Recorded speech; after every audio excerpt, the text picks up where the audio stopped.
تک ہم نے یہ سمجھا کہ سیکولر نظام اور اسلامی نظام میں کیا فرق ہے۔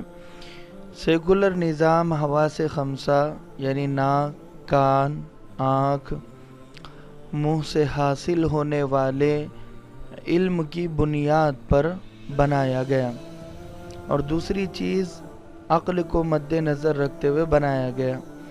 بہت سے لوگ جو عقل کو پوجتے ہیں، عقل پرستی کرتے ہیں اور بی پریکٹیکل کا نعرہ لگاتے ہیں، چاہے وہ امریکہ کے لوگ ہوں، جاپان کے لوگ ہوں، فرانس کے لوگ ہوں، انڈونیشیا کے لوگ ہوں، ملیشیا کے لوگ ہوں، یا ہندوستان اور پاکستان کے لوگ ہوں۔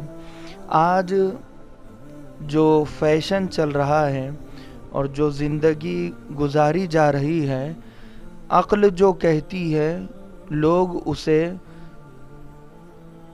اختیار کرتے ہیں اور اسے فیشن بنا کر پیش کرتے ہیں۔ لوگ یہ سمجھتے ہیں کہ ہماری عقل ہمیں دھوکہ نہیں دے سکتی ہے۔ اسلامی نظام کیا کہتا ہے کہ آپ ناک کے سونگھنے پر، زبان کے بولنے پر، آنکھ کے دیکھنے پر اور عقل کے سوچنے پر اور دماغ کے فیصلہ کرنے پر بھروسہ بالکل بھی مت کرنا۔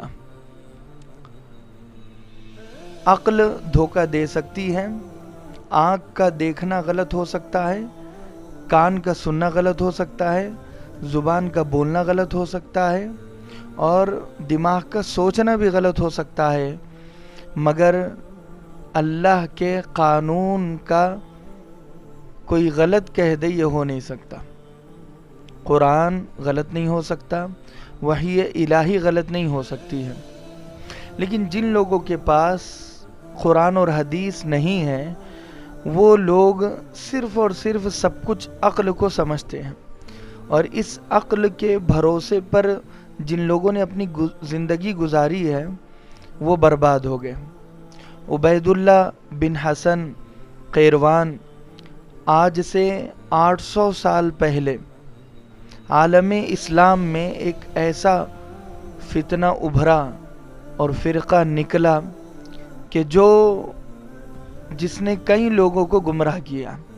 عبید اللہ بن حسن قیروان اپنے ماننے والوں کو یہ کہتا ہے، اس کا خط آج بھی موجود ہے، 2 خط اس نے لکھے اور اس کا اپنا پورا زور اس نظریے پر تھا جو اس نے خط میں لکھا۔ کیا لکھا اس نے خط میں؟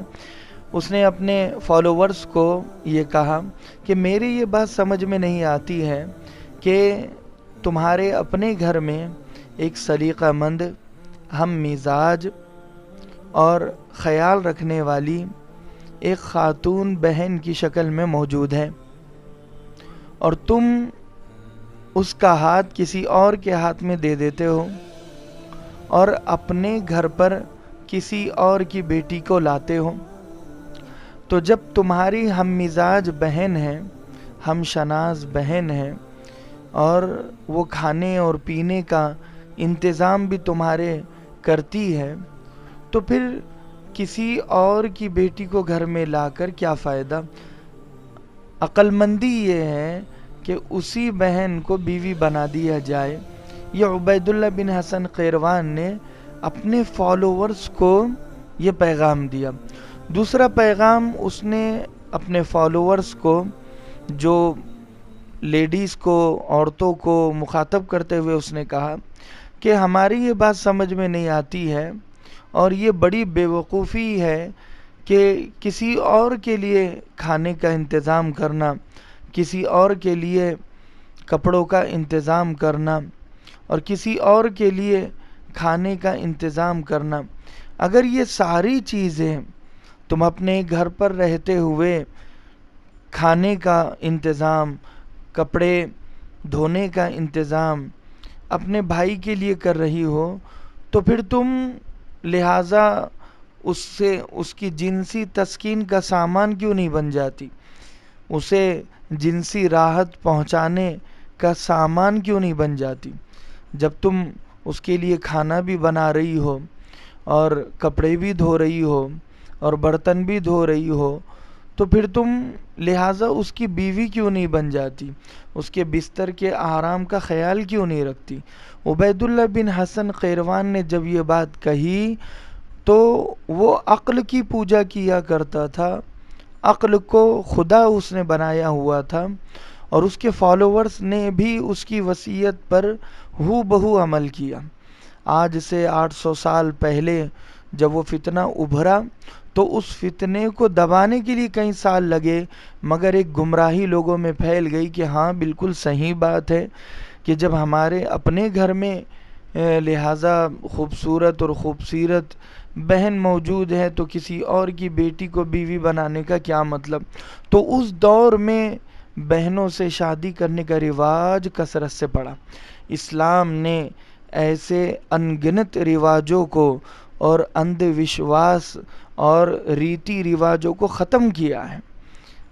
اسلام نے ہی لوگوں کو انسانیت کا درس دیا، میسیج دیا، پیغام دیا، ورنہ لوگوں کے پاس تو رہبری اور رہنمائی اور گائیڈنس ہی نہیں تھی۔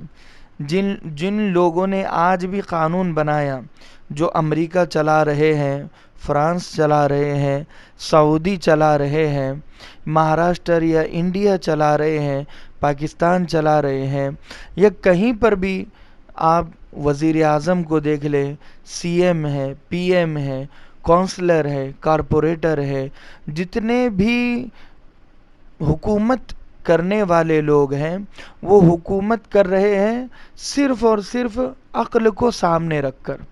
عقل نے کہا کہ یہ کام صحیح ہے تو وہ کام صحیح ہے، عقل نے کہا کہ گے میرج صحیح ہے تو گے میرج صحیح ہے، دو مردوں کا آپس میں شادی کرنا صحیح ہے تو کہا قانون بنا دیا کہ یہ اللیگل نہیں بلکہ لیگل ہے۔ جب دو مرد اپنی مرضی سے مل رہے ہیں تو ان کی شادی ہو سکتی ہے، دو عورتیں اپنی مرضی سے مل رہی ہے تو ان کی شادی ہو سکتی ہے۔ تو یہ اسلام ہی بتائے گا اور ڈیسائیڈ کرے گا کہ کیا اچھائی اور کیا برائی ہے، کون سا اچھا راستہ کون سا برا راستہ ہے۔ عقل بتا نہیں سکتی۔ اگر آپ عقل کو پوچھیں گے کہ کون سا اچھا راستہ ہے کون سا برا راستہ ہے تو عقل آپ کو گمراہ کرنے ہی والی ہے۔ 101% آپ گمراہ ہو گئی، جیسے آج لوگ گمراہ ہو رہے ہیں۔ سعودی میں ڈانسنگ کا رواج اور ڈانسنگ کانسرٹ کا رواج ڈالنا اور ہیروز کو بلانا اور نچوانا اور سود کا لین دین کرنا اور عورتوں کو بے پردہ نکلنے کی اجازت دینا اور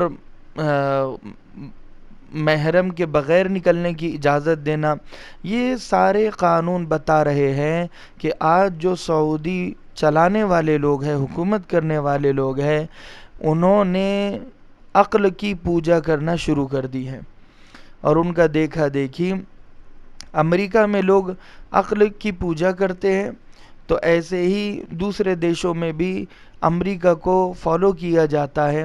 امریکہ میں جو فیشن بنا وہ ہندوستان میں بھی بنے گا، پاکستان میں بھی بنے گا، جبکہ ہمیں اور ملکوں نے فالو کرنا چاہیے تھا کہ یہ مسلمان ہیں، ان کے پاس اسلام ہے، قرآن ہے، حدیث ہے، سیرت ہے، نبی پاک صلی اللہ علیہ وسلم جیسی شخصیت ہے۔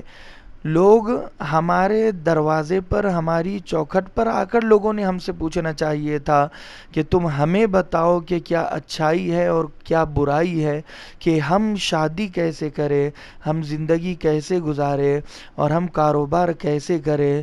ان دیشوں نے اسلامی ریاستوں سے سوال کرنا چاہیے تھا، مگر ہو یہ رہا ہے کہ اسلامی ممالک بھی ان عقل کی پوجا کرنے والے دیشوں کو فالو کر رہے ہیں۔ تو لہٰذا ہم ان باتوں کو سمجھیں اور ان باتوں کو سمجھیں کہ اسلام یہ سیکولر نظام کی اجازت نہیں دیتا کہ جہاں تک آنکھ کی ماننا ہے ٹھیک ہے مان لو، کان ناک کی سن لو، لیکن اس کا مطلب یہ نہیں ہے کہ آنکھ کو خدا بنا لینا اور آنکھ کا دیکھنا ہی صحیح ہے، بلکہ اسلام ہمیں یہ سکھاتا ہے کہ جب قرآن تمہیں کچھ کہے اور آنکھ اور زبان اور دل اور جذبات اور خیالات تمہیں یہ کہے کہ یہ قرآن کی آیت غلط ہے تو تم یہ سمجھ لینا کہ تمہاری آنکھ تمہیں دھوکہ دے رہی ہے۔ قرآن کبھی بھی غلط نہیں کہہ سکتا، قرآن ہمیشہ صحیح کہتا ہے۔ میرا دیکھا ہوا غلط ہو سکتا، سنا ہوا غلط ہو سکتا ہے، سمجھا ہوا غلط ہو سکتا ہے، اور بولنا بلوانا غلط ہو سکتا ہے، سمجھنا سمجھانا غلط ہو سکتا ہے، مگر قرآن کی کوئی آیت غلط ہو جائے یہ ہو نہیں سکتا، نبی پاک صلی اللہ علیہ وسلم کی کوئی بات غلط ہو جائے یہ ہو نہیں سکتا۔ یہ ہمارا ایمان، یہ ہمارا عقیدہ اور یہ ہمارا یقین ہونا چاہیے۔ یہ ہمارا اگر پکا یقین ہوگا تو ہم آنے والی نسلوں کو یہ پارٹ اور یہ میسیج اور یہ سبق اور یہ درس دے سکیں گے۔ اللہ تبارک و تعالیٰ سے دعا ہے کہ اللہ کہنے سننے سے زیادہ ہم تمام کو عمل کی توفیق نصیب فرمائے۔